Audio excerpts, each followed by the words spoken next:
ലോകകപ്പിൽ round of 32 പോരാട്ടത്തിൽ നെതർലൻഡ്സും മൊറോക്കോയും തമ്മിൽ ഏറ്റുമുട്ടും. ജില്ലറ്റ് സ്റ്റേഡിയത്തിൽ നടക്കുന്ന മത്സരം ഇരു ടീമുകൾക്കും പ്രീ ക്വാർട്ടറിലേക്കുള്ള വഴി തുറക്കുന്നതിനാൽ ഏറെ നിർണായകവുമാണ്.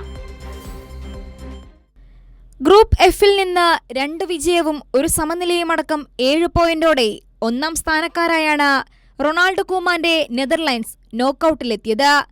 ആദ്യ മത്സരത്തിൽ ജപ്പാനോട് 2-2 സമനില വഴങ്ങിയെങ്കിലും പിന്നീട് സ്വീഡനെയും ടുണീഷ്യയെയും പരാജയപ്പെടുത്തി അവർ ഫോമിലേക്ക് ഉയർന്നു. ടൂർണമെന്റിൽ ഇതുവരെ 10 ഗോളുകൾ അടിച്ചുകൂട്ടിയ ഡച്ചുകാർ ഇത്തവണ ശക്തമായ കിരീട സാധ്യത കൽപ്പിക്കുന്ന നിരയാണ്. മറുഭാഗത്ത് ശക്തരായ ബ്രസീൽ അടങ്ങുന്ന ഗ്രൂപ്പ് സിയിൽ നിന്ന് 7 പോയിന്റോടെയാണ് മൊറോക്കോയുടെ വരവ്. ആദ്യ മത്സരത്തിൽ ബ്രസീലിനെ 1-1 സമനിലയിൽ തളച്ച അവർ പിന്നീട് സ്കോട്ട്ലൻഡിനെയും ഹെയ്തിയെയും പരാജയപ്പെടുത്തി.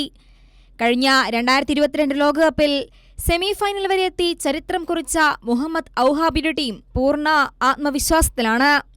അതേസമയം പരിക്കിന്റെ ആശങ്കയുണ്ടായിരുന്ന ഡെൻസിൽ ഡംഫ്രീസ്, ബ്രയാൻ ബ്രോബി എന്നിവർ ഫിറ്റ്നസ് വീണ്ടെടുത്തത് നെതർലൻഡ്സിന് ആശ്വാസമാകും. നാഥാൻ ആക്കെയ്ക്ക് പകരം മിക്കി വാൻ ടീവൻ ലെഫ്റ്റ് ബാക്ക് സ്ഥാനത്തേക്ക് തിരിച്ചെത്തിയേക്കും.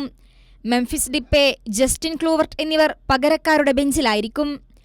മൊറോക്കോ നിരയിൽ നുസൈർ മസ്രൂയി, ഇസാ ദിയോപ്, അയൂബ് ബൗവാദി, അസിദിൻ ഔനാഹി എന്നിവർ ആദ്യ 11-ൽ തിരിച്ചെത്തും. ഈ ലോകകപ്പിൽ ഇതിനകം തന്നെ 3 ഗോളുകൾ നേടിക്കഴിഞ്ഞ ഇസ്മായിൽ സൈബാരിയാണ് മൊറോക്കോയുടെ പ്രധാന കരുത്ത്. സൂപ്പർ താരങ്ങളായ അഷ്റഫ് ഹക്കീമിയും ബ്രാഹിം ഡയസും മൊറോക്കോയ്ക്കായി അണിനിരക്കും. മത്സരത്തിൽ ജയിക്കുന്നവർക്ക് പ്രീ ക്വാർട്ടറിൽ കാനഡയെയാകും നേരിടേണ്ടി വരിക. World cup desk, Kairali news.